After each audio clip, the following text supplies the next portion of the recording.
हरिओम तत्सत।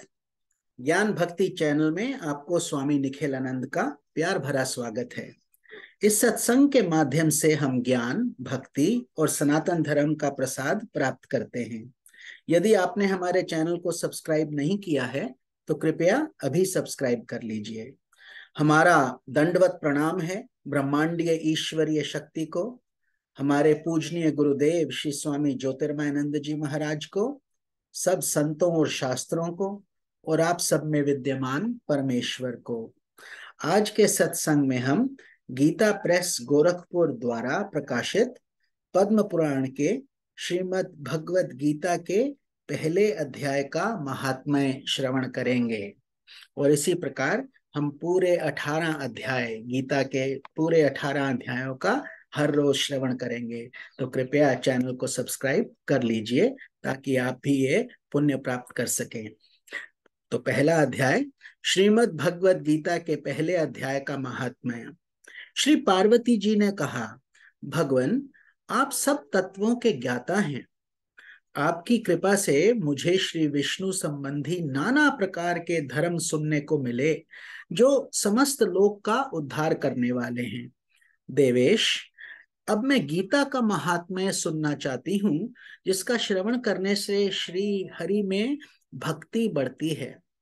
श्री महादेव जी बोले, जिनका श्री विग्रह अलसी के फूल की भांति श्याम वर्ण का है, पक्षीराज गरुड़ ही जिनके वाहन हैं, जो अपनी महिमा से कभी च्युत नहीं होते तथा शेषनाग की शैया पर शयन करते हैं, उन भगवान महाविष्णु की हम उपासना करते हैं। एक समय की बात है, मुर दैत्य के नाशक भगवान विष्णु शेषनाग के रमणीय आसन पर सुखपूर्वक विराजमान थे। उस समय समस्त लोकों को आनंद देने वाली भगवती लक्ष्मी ने आदर पूर्वक प्रश्न किया। श्री लक्ष्मी ने पूछा, भगवान आप संपूर्ण जगत का पालन करते हुए भी अपने ऐश्वर्य के प्रति उदासीन से होकर जो इस क्षीर सागर में नींद ले रहे हैं, इसका क्या कारण है? श्री भगवान बोले, सुमुखी, मैं नींद नहीं लेता हूँ, अपितु तत्व का अनुसरण करने वाली अंतर्दृष्टि के द्वारा अपने ही महेश्वर तेज का साक्षात्कार कर रहा हूँ। देवी, ये वही तेज है जिसका योगी पुरुष कुशाग्र बुद्धि के द्वारा अपने अंतःकरण में दर्शन करते हैं तथा जिसे मीमांसक विद्वान वेदों का सार तत्व निश्चित करते हैं। वह महेश्वर तेज एक अजर प्रकाश स्वरूप आत्मरूप रोग शोक से रहित अखंड आनंद का पुंज निष्पंद निरीह तथा द्वैत रहित है। इस जगत का जीवन उसी के अधीन है, मैं उसी का अनुभव करता हूँ।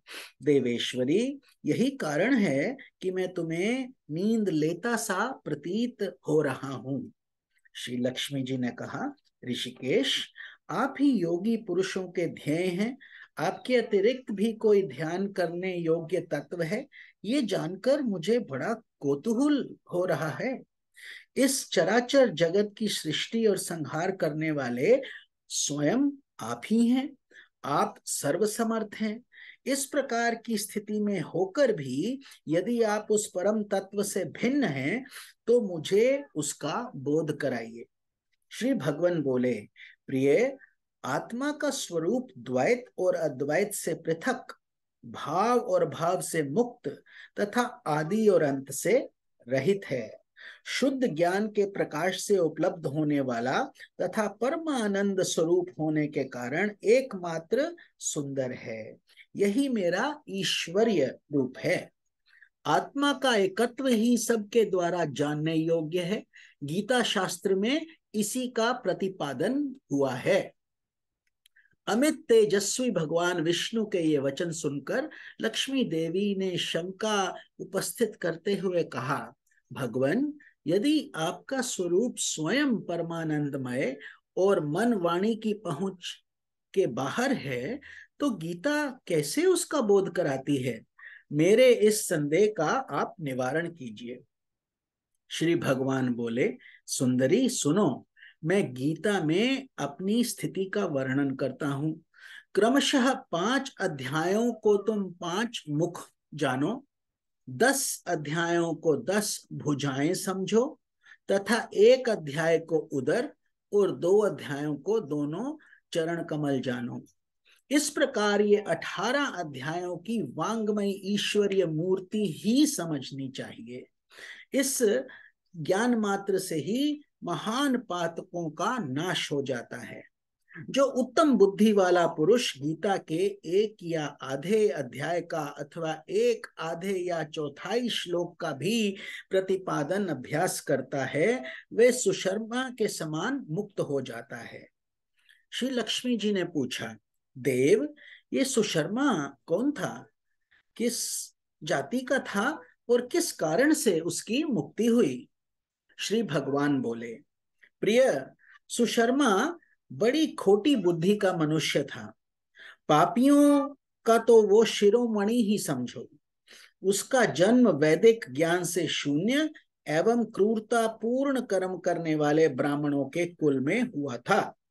वे ना ध्यान करता था, न जप, न होम करता था, न अतिथियों का सत्कार।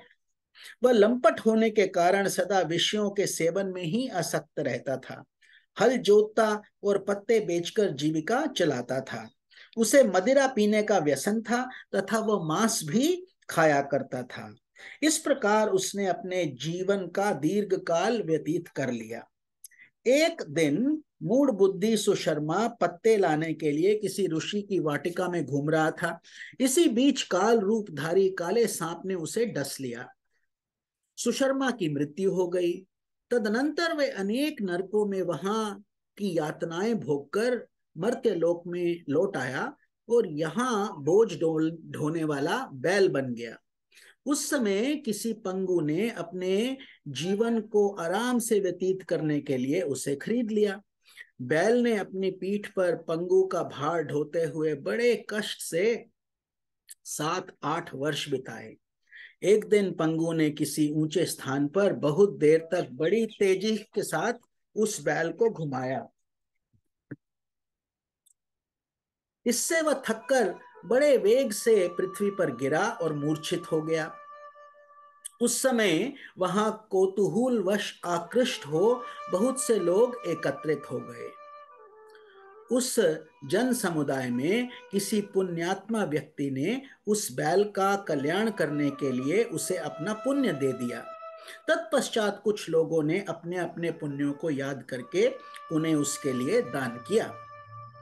उस भीड़ में एक वेश्या भी खड़ी थी। उसे अपने पुण्य का पता नहीं था, तो भी उसने लोगों को देखा देखी उस बैल के लिए कुछ त्याग किया। तदनंतर यमराज के दूत उस मरे हुए प्राणी को पहले यमपुरी ले गए। वहां यह विचार कर कि ये वैश्य के दिए हुए पुण्य से पुण्यवान हो गया है, उसे छोड़ दिया गया। फिर वह भूलोक आकर उत्तम कुल और शील वाले ब्राह्मणों के घर में उत्पन्न हुआ। उस समय भी उसे अपने पूर्व जन्म की बातों का स्मरण बना रहा। बहुत दिनों के बाद अपने अज्ञान को दूर करने वाले कल्याण तत्व का जिज्ञासु होकर वे उस वैश्य के पास गया और उसके दान की बात बतलाते हुए उसने पूछा, तुमने कौन सा पुण्य दान किया था? वैश्य ने उत्तर दिया, वह पिंजरे में बैठा हुआ तोता प्रतिदिन कुछ पढ़ता है, उससे मेरा अंतःकरण पवित्र हो गया है। उसी का पुण्य मैंने तुम्हारे लिए दान किया है। इसके बाद उन दोनों ने तोते से पूछा। तब उस तोते ने अपने पूर्व जन्म का स्मरण करके प्राचीन इतिहास कहना आरंभ किया।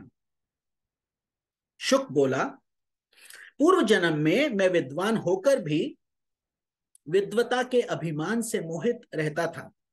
मेरा राग द्वेष इतना बढ़ गया कि मैं गुणवान विद्वानों के प्रति भी ईर्ष्या भाव रखने लगा। फिर समय अनुसार मेरी मृत्यु हो गई और मैं अनेकों घृणित लोकों में भटकता फिरा। उसके बाद इस लोक में आया। सदगुरु की अत्यंत निंदा करने के कारण तोते के कुल में मेरा जन्म हुआ। पापी होने के कारण छोटी अवस्था ही मेरा माता पिता से वियोग हो गया। एक दिन मैं ग्रीष्म ऋतु में तपे हुए मार्ग पर पड़ा था। वहां से कुछ श्रेष्ठ मुनि मुझे उठा लाए और महात्माओं के श्रेष्ठ आश्रय में भीतर एक पिंजरे में उन्होंने मुझे डाल दिया। वहीं मुझे पढ़ाया गया। ऋषियों के बालक बड़े आदर के साथ गीता के प्रथम अध्याय की आवृत्ति करते थे। उन्हीं को सुनकर मैं भी बार बार पाठ करने लगा। इसी बीच में एक चोरी करने वाले बहेलिये ने मुझे वहां से चुरा लिया। तत्पश्चात इस देवी ने मुझे खरीद लिया। यही मेरा वृतांत है, जिससे मैंने आप लोगों को बता दिया। पूर्व काल में मैंने इस प्रथम अध्याय का अभ्यास किया था, जिससे मैंने अपने पाप को दूर किया है। फिर उसी से इस वैश्या का भी अंतःकरण शुद्ध हुआ है और उसी के पुण्य से द्विजश्रेष्ठ सुशर्मा भी पाप मुक्त हुए हैं। अध्याय के महात्म्य की प्रशंसा करके वे तीनों निरंतर अपने अपने घर पर गीता का अभ्यास करने लगे। फिर ज्ञान प्राप्त करके वे मुक्त हो गए। इसीलिए जो गीता के प्रथम अध्याय को पढ़ता है, सुनता है अथवा अभ्यास करता है, उसे इस भव सागर को पार करने में कोई कठिनाई नहीं होती। बोलिए ओम नमो भगवते वासुदेवाय। तो सत्संग से आप जुड़िए रहिए। आपको बहुत अभिनंदन। और कल हम श्रीमद् भगवत गीता के दूसरे अध्याय का महात्म्य, और इसी दिन प्रत्येक दिन हम 18 दिनों तक हर रोज यही श्रवण करेंगे। और उसके बाद पद्म पुराण के अन्य गूढ़ महत्व को भी समझेंगे। आप सबको स्वामी निखिलानंद सरस्वती का प्यार भरा नमस्कार। ओम तत्सत।